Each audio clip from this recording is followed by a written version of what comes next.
on the final day of this Pathways to Economic Security conference.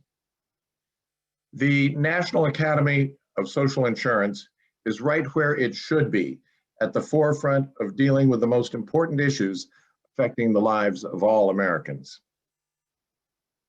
The plenary addresses that we've heard and the panels that we've listened to are identifying the problems and suggesting the solutions to the crisis of economic security that our country is facing today. As you know, these issues are not new, but the pandemic has thrown them into sharper relief.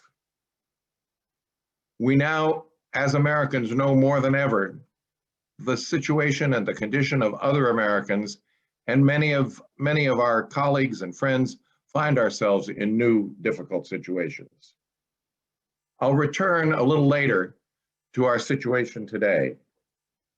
First, I want to recall the closest parallel we know in modern times to our current situation, the Great Depression of the 1930s. Today, as Bill mentioned, is the 88th anniversary of my grandfather FDR's inauguration as President of the United States.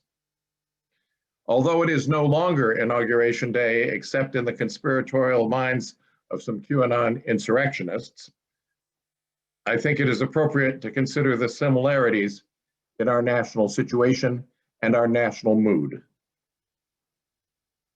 In his 1933 inaugural address, FDR spoke a famous phrase that we all remember, but I'm going to recall it now because it needs to be set into context. Here's what he said. "This is preeminently the time to speak the truth, the whole truth, frankly and boldly. Nor need we shrink from honestly facing conditions in our country today. This great nation will endure as it has endured, will revive and will prosper. So first of all, let me assert my firm belief that the only thing we have to fear is fear itself, nameless, unreasoning, unjustified terror, which paralyzes needed efforts to convert retreat into advance. In every dark hour of our national life, a leadership of frankness and vigor has met with that understanding and support of the people themselves, which is essential to victory. I am convinced that you will again give that support to leadership in these critical days." We have certainly seen fear over the last year. We are seeing fear now, even as safe and reliable vaccines are becoming available. President Biden, like his predecessor of the 1930s, has in just 6 weeks moved our country from paralysis and denial to action.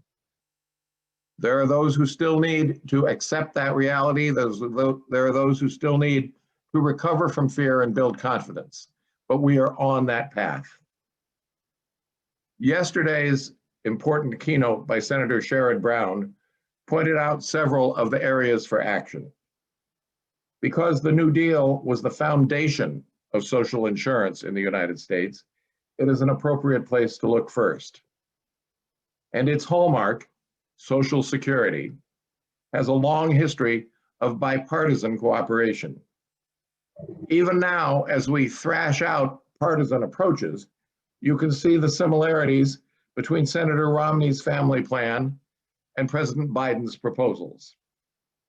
And what strikes me is the parallel between my grandfather's emphasis on immediate relief for the starving and the homeless, and his ongoing emphasis on jobs and a secure retirement.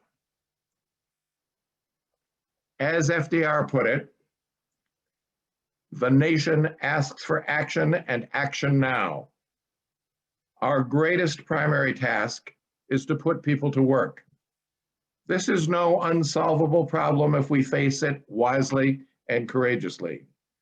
It can be accomplished in part by direct recruiting by government itself, treating the task as we would the emergency of a war.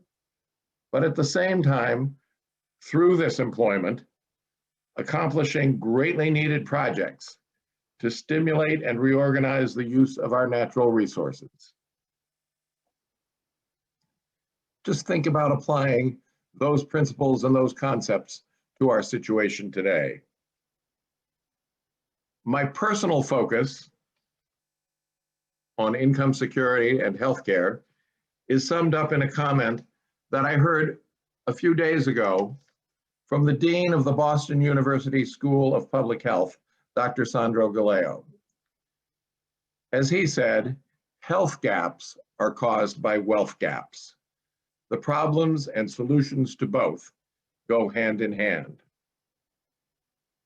Today, as in 1934, when the Roosevelt administration created the Committee on Economic Security, we must be aimed at a singular goal. And this is a quote from their formulation of their purpose. A program of economic security, as we envision it, must have as its primary aim the assurance of an adequate income to each human being in childhood, youth, middle age, or old age, in sickness or in health. If you think about those words, that must be our singular goal today. As Bill mentioned, I have had the privilege over the past year and a half of serving on the NACI study panel on economic security. The timing is unfortunately perfect. In April 2020, our economy shed over 20 million jobs. In the hardest hit industries, leisure and hospitality, 53% of the jobs that existed last March, a year ago, were gone in April. As of late April last year, 47% of the 18 and over population in the United States reported a loss of employment income since March 13. This portion rose to 58% for Latinx adults and 52% for Black adults. Significantly, 55% of households earning less than $25,000 experienced such a loss in income. The number of adults who reported sometimes or often not having enough to eat in the past week rose by 20%, or over 4 million people. By December of this past year, that number had increased by 48%, so that it encompassed well over 10% of the entire US adult population. The lasting policy ecosystem of New Deal programs and those created in its image since provide a strong baseline of support during our economic downturns. That's something that didn't exist in the beginning of the 1930s, that we are fortunate enough to have during our recessions and our great recessions, and now our pandemic. But with the changes in our economy over time, those would have been inadequate without emergency federal legislation pumping trillions of dollars of relief to individuals, businesses, and the economy as a whole. The CARES Act augmented current programs, created new programs, and sent cash to 85% of American households. Fortunately, for meeting our crisis today, the New Deal programs established a dual responsibility. The government's responsibility was and is to reduce overall risk, to stabilize the national economy, the macroeconomy, reduce labor market risk through regulation, and provide support to individuals who are not able to work. These programs in the 1930s took two forms: insurance benefits to workers who are out of work, either because they could not find a job or could no longer work. That's unemployment insurance and old age insurance. And cash benefits for the individuals who are not expected to work, such as mothers with young children.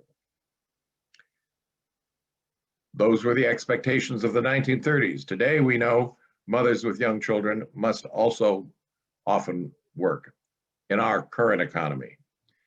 And that leads to the individual's responsibility, which was seen as personal, to seek work if they were able and to be productive at work.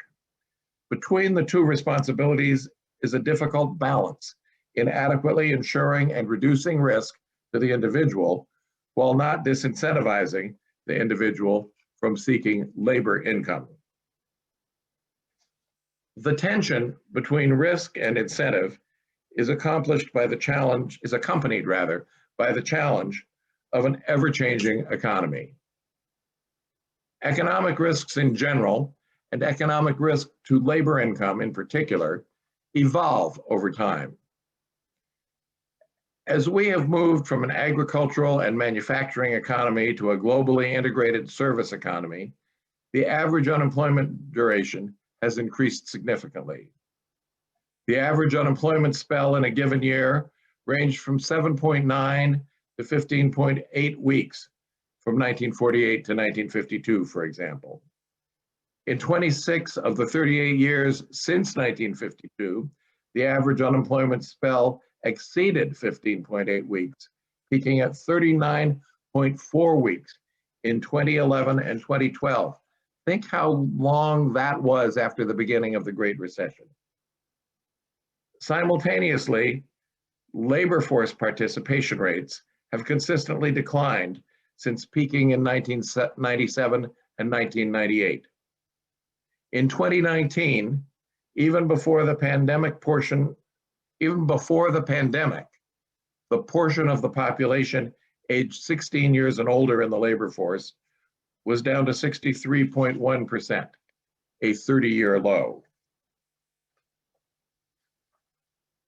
Recent polling data, however, is encouraging that we will come together as a country to meet our current challenges. There is overwhelming support for the American Rescue Plan put forth by the Biden-Harris administration. And that support is not just among those who voted for Joe Biden, but the polling shows support from the majority of Republicans, even those who believe he didn't win the election. And he did, by the way.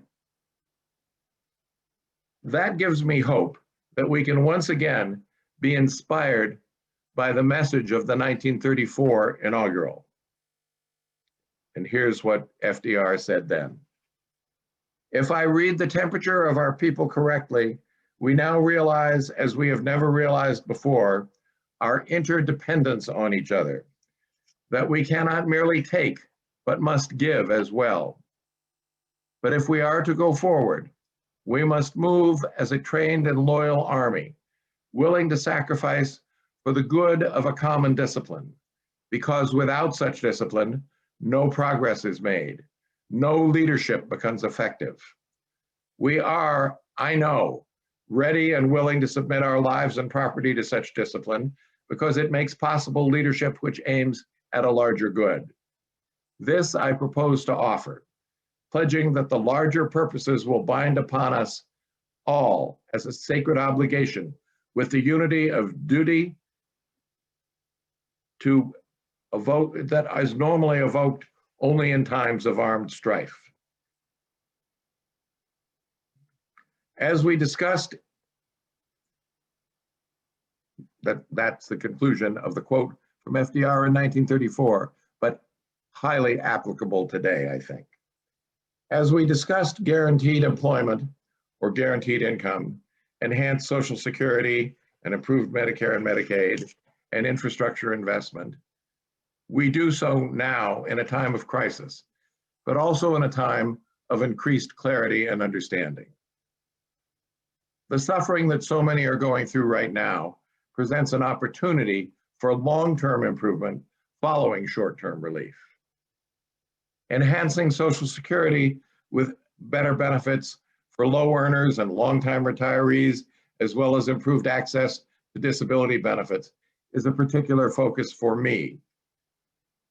In fact, I have here at home FDR's original notes for Social Security written on one piece of paper, which include universal health care coverage. You may be interested to know. That's what inspires me every day. I hope it inspires all of us. I don't know how many of you might have caught President Biden's message to the country on the occasion of the 500,000th death from COVID last week. It was moving in the way that my grandfather was moving. In fact, Major Garrett of CBS News commented, "I don't want to call that a fireside chat, but that's what it was." So let us be inspired by FDR's closing words.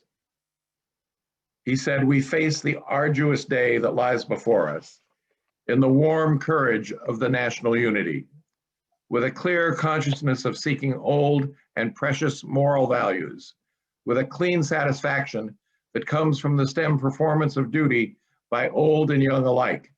We aim at the assurance of a rounded and permanent national life." Thank you to all for each of you, for what each of you is doing to examine the issues before us and to propose and promote solutions. Thank you again to the Academy for the opportunity to talk with you today, and thank you for letting me spend this time with you.